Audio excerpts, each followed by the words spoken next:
السلام علیکم ورحمۃ اللہ وبرکاتہ۔ مکرم و محترم ناظرین گرامی، گھر میں جب بچہ پیدا ہونے والا ہوتا ہے، جب ولادت کا مرحلہ قریب آتا ہے، گھر میں ڈیلیوری کا مسئلہ ہوتا ہے، اس وقت کافی ٹینشن آ جاتی ہے گھر والوں کو، کافی تدبیریں اپناتے ہیں، فلاں عامل صاحب کے پاس، کسی حضرت کے پاس جاتے ہیں کہ کچھ پڑھ کے دے دو کہ ولادت میں آسانی ہو جاوے۔ تو ایسے موقع پر دوستو بزرگوں، سب سے پہلے تو ایک کام یہ کرنا چاہیے کہ خوب صدقہ نکال دینا چاہیے۔ 10-20 روپے سے کام نہیں چلے گا، حالانکہ اس کا بھی فائدہ ہے، لیکن دوست بزرگوں ہم ڈاکٹروں کے پاس ہزاروں خرچ کر دیتے ہیں، تو یقین کے ساتھ کچھ زیادہ رقم 1000 500 2000 5000 نکالی جاوے رقم، تاکہ اللہ تبارک و تعالی کا کرم ہو جاوے اور اللہ تعالیٰ ڈیلیوری میں آسانی فرما دیں۔ سب سے پہلا کام تو صدقہ نکالیں، صدقے سے بیماریاں ٹلتی ہیں، صدقے سے بلائیں ختم ہوتی ہیں، صدقے سے اللہ تعالیٰ آسانیاں پیدا فرماتے ہیں، تو پہلا کام تو صدقہ کرنے کا کریں۔ اور کچھ ایسے وظیفے بھی اس بارے میں مجرب ہمارے علماء کی طرف سے منقول ہیں۔ ویسے تو بہت سارے وظیفے آپ نے سنے ہوں گے، آپ جانتے بھی ہوں گے، آپ نے بھی کر کے دیے ہوں گے لوگوں کو، اور بہت سارے ہمارے علماء بتاتے ہیں، لیکن آج انشاءاللہ آپ کے سامنے 2 ایسے پاورفل اور انتہائی مجرب آپ کے سامنے وظیفے بتاتا ہوں کہ آپ گھر میں بھی ان کو کر سکتے ہیں، خود بھی کر سکتے ہیں۔ کبھی کبھی سچویشن ایسی بن جاتی ہے کہ وہاں ہم حافظ صاحب کو، عامل صاحب کو، عالم صاحب کو، مفتی صاحب کو ڈھونڈیں تو یعنی نہیں ملتے ہیں، ایسی نوعیت اچانک ایسا موقع آ جاتا ہے۔ تو ایسے موقع پر آپ کے سامنے یہ جو 2 ہم وظیفے بتا رہے ہیں نا، یہ ایسے ہیں کہ آپ خود کر سکتے ہیں۔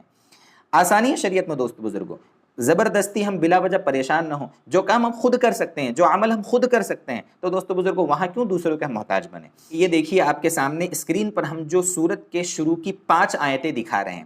یہ 30واں پارہ ہے، اور 30ویں پارے میں سورۃ الانشقاق کی شروع کی 5 آیتیں ہیں۔ دیکھیے اسکرین پر، اذا السماء انشقت واذنت لربها وحقت واذا الارض مدت والقت ما فيها وتخلت واذنت لربها وحقت۔ یہ جو 5 آیتیں ہیں، ان 5 آیتوں کو 7 مرتبہ یا 11 مرتبہ یا 21 مرتبہ جتنا سہولت ہو، آپ ان آیتوں کو پڑھ کر کسی میٹھی چیز پر دم کر دیں، جیسے عام طور پر گڑ پر دم کیا جاتا ہے، گڑ پر دم کر دیں یا کوئی بھی میٹھی چیز پر دم کر دیں، اور پھر وہ گڑ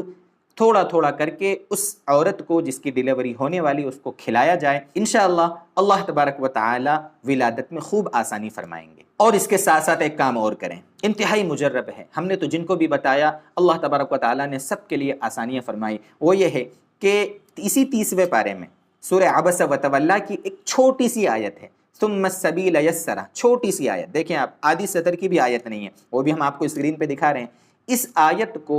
جب ہم ولادت کے لیے گھر سے نکلے ہیں، ہاسپٹل جا رہے ہیں، یا گھر میں ہی ولادت اگر کرا رہے ہیں، تو جب درد ذہن شروع ہو تو اس وقت سے مسلسل اس کا ورد کرنا ہے،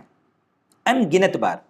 جس کو بچہ ہونے والا ہے وہ عورت بھی، اور ساتھ میں وہ خواتین جو اس عورت کو ہاسپٹل لے کر گئے ہیں وہ بھی، وہ ساری ساتھ میں جو خواتین وہ بھی کثرت سے اس آیت کا ورد کریں، ان گنت بار، مسلسل، چاہے 2 گھنٹے 1 گھنٹے مسلسل ذکر کرنا پڑے، مسلسل اس آیت کا ورد کرتے رہیں کرتے رہیں کرتے رہیں، انشاءاللہ یہ دونوں کام کر لیں گے، بلکہ 3 کام، یعنی ایک تو وہ صدقے کا مسئلہ ہے، صدقہ دینا ہے، دوسرا وہ جو سورہ انشقاق کی شروع کی 5 آیتیں ہیں ان کو دم کرنا ہے میٹھی چیز پر، اور وہ دھیرے دھیرے کھلانا ہے، اور یہ ثم السبیل یسرا اس کا ورد کرنا ہے۔ اگر یہ تینوں کام کریں گے نا، انشاءاللہ اللہ کی ذات سے امید ہے کہ اللہ تعالیٰ آسانی فرمائیں گے۔ ہمارا کام تدبیر کرنا ہے دوستو بزرگوں، تقدیر میں جو ہے وہ تو ہو کر رہے گا، لیکن ہمیں تدبیر کرنے کا حکم ہے، ہم تدبیر کے مکلف ہیں، تقدیر کے اللہ مالک ہیں۔ اللہ تبارک و تعالیٰ سب کے لیے آسانیاں فرمائیں، جن کے یہاں ولادت ہونے والی ہے اللہ تبارک و تعالیٰ ان کو آسانی کے ساتھ ان کے یہاں تندرست بچہ ان کو عطا فرمائے، اور جن کے یہاں اولاد نہیں ہے اللہ تعالیٰ ان کو بھی اولاد کی نعمت سے سرفراز فرمائے۔ وآخر دعوانا ان الحمد للہ رب العالمین۔